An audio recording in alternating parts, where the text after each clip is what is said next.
अस्सलाम वालेकुम my YouTube family, welcome back to my channel. कैसे हैं आप सब? आई होप आप सब ठीक होंगे। अल्हम्दुलिल्लाह मैं भी आप लोगों की दुआओं से बिल्कुल ठीक ठाक हूँ। यहाँ जी रात के 1:45 का टाइम है। अभी मैं बच्चों को सुला के फिर मैंने ईशा की नमाज़ पढ़ी है। उसके बाद फिर मैं अभी आ गई हूँ किचन में ये चाय के बर्तन पड़े थे, पहले वाले जो थे वो तो वॉश कर लिए थे, लेकिन कभी कभार ऐसा होता है कि रात में हमारा चाय का मूड हो जाता है तो फिर हम लोग चाय पीते हैं रात को। तो ऐसा ही कुछ आज भी हुआ, तो हम लोगों ने चाय पी है। चाय वाले बर्तन हैं, मैंने कहा वो भी वॉश कर दूं। और ये मैंने दाल बनाई थी तो थोड़ी सी हम लोगों ने खाई है, क्योंकि मेरा ये था कि कल चने राइस बना लूँगी। अब ये बनी हुई तो है, लेकिन मैंने कहा है सहरी के वक्त जो है हस्बैंड ने बोला है कि आज मैं भी रोज़ा रखूँगा तो मुझे भी उठाना है, तो इसलिए मैंने कहा है उनके लिए कुछ स्पेशल सा बना लेती हूँ सहरी के लिए। तो यहाँ पे मैं कीमा बनाने लगी हूँ। बहुत ही इजी रेसिपी है और देसी तरीके से मैं बना रही हूँ, और आधे घंटे के अंदर अंदर ये कीमा रेडी हो जाएगा। आप रमज़ानुल मुबारक में भी इस रेसिपी को फॉलो कर सकते हैं। मेरी कुकिंग जो होती है, मैं कहती हूँ टाइम टेकिंग ना हो, बस खाना भी बहुत टेस्टी बने और बहुत जल्दी भी बन जाए। तो मैंने लिया है जिंजर गार्लिक और 3 to 4 ग्रीन चिलीज़ लिए हैं। उनको मैंने हवन दस्ते में पीस लिया है। हमने उसका पेस्ट नहीं लेना है, क्योंकि इस तरह मोटा मोटा सा हमने लेना है। जिंजर गार्लिक और हरी मिर्च, इसका टेस्ट और इसकी खुशबू एक डिफरेंट हो जाती है। दूसरी साइड पे मैंने कीमा भी वॉश करके डाल दिया है। उसके ऊपर मैंने जो जिंजर गार्लिक वाला पेस्ट था वो डाला है। साथ में इसमें डालूँगी मैं साल्ट, रेड चिली पाउडर, और इसमें जाएगी जी हल्दी पाउडर और धनिया और ज़ीरा, वो भी मैंने खुद क्रश किया है। वो भी हम लोग जो बाज़ार से लेके आते हैं उसकी उस तरह खुशबू नहीं होती। जब घर में हम लोग बनाते हैं, खुद से उसको ग्राइंड करते हैं, तो बहुत अच्छी उसकी खुशबू होती है। और साथ में मैंने 3 to 4 टेबलस्पून ऑयल डाला है। अब इसको मैं, ये जो सारे इंग्रेडिएंट्स मैंने ऐड किए हैं, इनको मिक्स करके अच्छे तरीके से और मीडियम फ्लेम पे मैं इसको कवर करके रख दूँगी।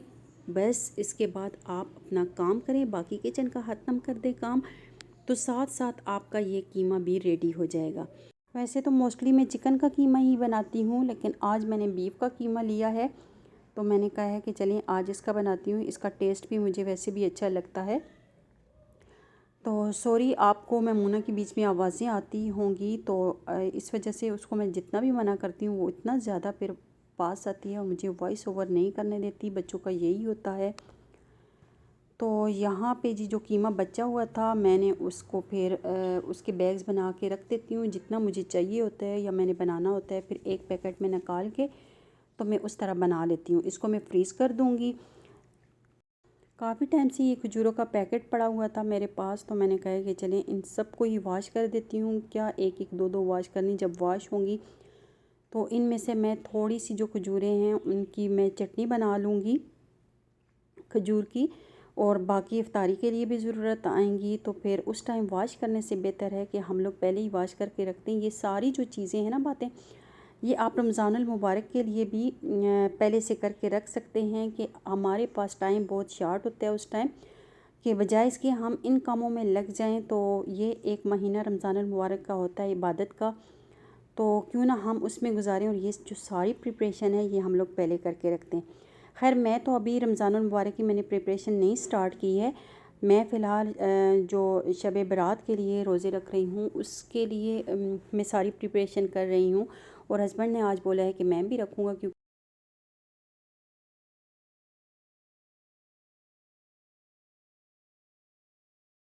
तो यहाँ पे थोड़ा सा मैंने 5 मिनट के लिए कीमे को रखा है। तो उसके बाद मैंने इसको मिक्स करना है, क्योंकि आपको पता है कि कीमा जब थोड़ा सा हम इसे स्टीम देते हैं तो बिल्कुल जुड़ सा जाता है, गोला सा बन जाता है। तो इसको हमने अच्छी तरह से मिक्स कर लेना है। फिर इसको रख के बेफिक्र हो जाएं जब तक इसका पानी ड्राई नहीं होता। तो यहाँ पे जी मेरा किचन में ही 1 घंटा गुजर गया है, 2 बज चुके हैं। और अफ्तारी के बाद ना रात सारी जागने का फ़ायदा सबसे बड़ा क्या होता है कि आप थोड़े थोड़े टाइम के बाद पानी पीते रहते हैं। अगर हम लोग सो जाएं तो पानी की कमी हो जाती है। अब 2 बजे का टाइम है, मैंने कहा है जब तक कीमे का पानी ड्राई होता है तो मैं थोड़ा सा अपना काम कर लेती हूँ। यहाँ पे जी मैं देख लेती हूँ शब बारात के जो फ़ज़ाइल हैं, जो उसकी इबादत है, जो उसके नवाफ़िल हैं, ये चीज़ें मैं देख लेती हूँ। ये सुकून, आराम सुकून का टाइम होता है।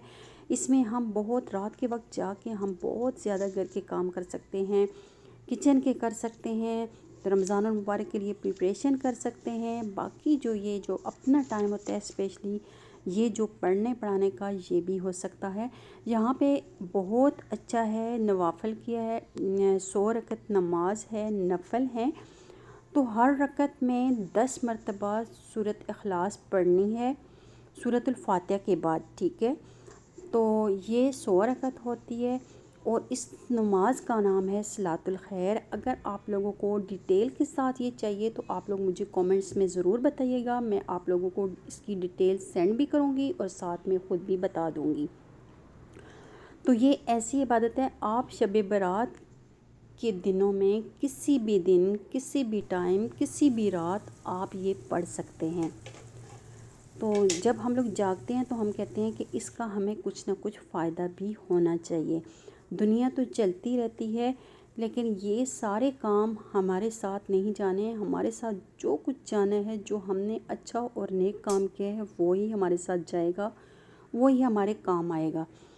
तो अपने लिए तो मैं दाल, अगर मैंने अकेले रोज़ा रखना होता तो मेरे लिए जो दाल बनी थी वो ही सही थी, मैं वही खा लेती। लेकिन जब कोई अब हस्बैंड ने बोला है कि मैं रोज़ा रखूँगा, तो फिर मैंने कहा मुझे नहीं अच्छा लग रहा था कि मैं सहरी के टाइम मतलब दाल खा लेती हूँ। उनको ये अल्हम्दुलिल्लाह, उनको जो चीज़ भी दूँ वो अल्हम्दुलिल्लाह से खा लेते हैं, कभी किसी चीज़ में नुक्स नहीं निकालते। लेकिन मेरा अपना दिल नहीं मान रहा था। फिर उसके बाद मैं तो घर में मैंने रहना था, उन्होंने तो वापस जाना था, सारा दिन उनका पे ड्यूटी टाइम था। तो इस वजह से फिर मैंने कहा कि चलिए जब सहरी अच्छी हो जाएगी तो फिर दिन भी अच्छा गुजरेगा, रोज़ा भी अच्छा गुजरेगा। यहाँ पे पानी ड्राई हो हुआ है तो मैं इसका एक स्मोकी सा फ्लेवर करना चाह रही थी, तो बहुत मज़े का इसका फ्लेवर आता है। मैंने चारकोल को थोड़ा बर्न कर लिया था, उसका मैंने दम दे दिया था। यहाँ पे जी मेरे पास जो था एल्युमिनियम फॉयल थी, थोड़ा सा उसका पीस था और इसको मैंने किस में रैप किया है, कुकी कटर जो होता है उसको रैप करके उसके अंदर मैंने चारकोल को रख दिया था। तो अब कीमा हो गया है डन, टाइम हो गया है 3 बजे का, और 3 से 4 तक मेरा ये होगा कि मैं रोटी भी बना लूँगी, साथ में चाय भी बना लूँगी। तो फिर हमारी सहरी हो जाएगी रेडी। उसके बाद फिर मैं टेबल पे लगा के हस्बैंड को जगा दूँगी, हम लोग सहरी करेंगे। अच्छा, पहले मैंने सोचा है कि मैं कोई क्लिप भी नहीं बनाऊँगी, फिर मैंने किया है कि अकेली हूँ, चले जी साथ साथ अपने व्यूवर्स के लिए मज़ेदार से क्लिप भी बना लेती हूँ, उनके साथ शेयर कर दूँगी। और मुझे जब वो अच्छे अच्छे कमेंट्स करते हैं तो मुझे उनके कमेंट्स पढ़ के बहुत ज़्यादा खुशी होती है। तो अगर आप लोगों को मेरी वीडियो अच्छी लगती है तो लाइक भी कर दीजिए करें। और मैंने देखा है बहुत ज़्यादा व्यूवर्स हैं, बहुत ज़्यादा व्यूवर्स हैं जिन्होंने मुझे सब्सक्राइब नहीं किया हुआ। टाइम देखने में, मतलब आप मेरी वीडियो वॉच करते हैं उसमें टाइम बहुत ज़्यादा लगता है, सब्सक्राइब करने में बिल्कुल भी आपका टाइम नहीं लगेगा। तो आप सब्सक्राइब भी कर दें जिन्होंने सब्सक्राइब नहीं किया हुआ, और साथ में लाइक भी कर दिया करें। तो जी हम लोगों ने सहरी की है, उसके बाद फिर फजर की नमाज़ पढ़ी है। फिर मेरी आदत है कि मैं पाकिस्तान में पहले बात करती हूँ। मेरे जो ससुर, मुझे पता नहीं ससुर कहना क्यों नहीं अच्छा लगता, क्योंकि मैं उनको कहती ही अबू हूँ, क्योंकि माशाल्लाह से अल्हम्दुलिल्लाह मुझे उनसे प्यार ही अपने बाप की तरह मिल रहा है। तो उनकी तबीयत आजकल ख़राब है, मैंने आपको अपने लास्ट व्लॉग में भी बताया है। आप लोगों का बहुत बहुत शुक्रिया जो सब ने इतनी अच्छी अच्छी दुआएं दी हैं उनको, तो अल्लाह पाक उनको सेहत दें। तो उनसे बात करती हूँ, उसके बाद फिर मैं मूना को एक फ़ीडर दे देती हूँ, फिर मैं 10 बजे तक सो जाती हूँ। 10 बजे मेरी बेटियाँ उठ जाती हैं, फिर आज वो उठी हैं तो उनसे पूछा तो उनका ब्रेकफास्ट ये था कि हमने फ्रेंच टोस्ट खाने हैं। जो कुछ उन्होंने इजीली खाना होता है, मुझे तंग करके ना खाएं, तो मैं उनके लिए वही बनाती हूँ, क्योंकि मुझे बनाना उनके लिए बनाना पसंद होता है। तो उसके बाद जी फिर मैंने उनको ब्रेकफास्ट करवाया है, उनके बस चेंज वगैरह करके तो यहाँ पे ज़ोहर का टाइम हो गया। तो अपने साथ साथ अपने बच्चों को भी हमें चाहिए कि हम अपने बच्चों को भी आदत डाल दें नमाज की, कि यहीं से, चाहे एक उनके ऊपर फ़र्ज़ नहीं है, उनकी एज नहीं है अभी, लेकिन ये है कि उनको आदत होनी चाहिए, बाद में बच्चों को बहुत मुश्किल लगता है। तो मेरा आज का व्लॉग यहीं तक है। इंशाल्लाह मेरा नेक्स्ट व्लॉग जो होगा वो इफ्तार टाइम का होगा। अल्लाह हाफिज़। सबके लिए दुआ करो, मुँह से हाथ दूर करके दुआ करते हैं, दुआ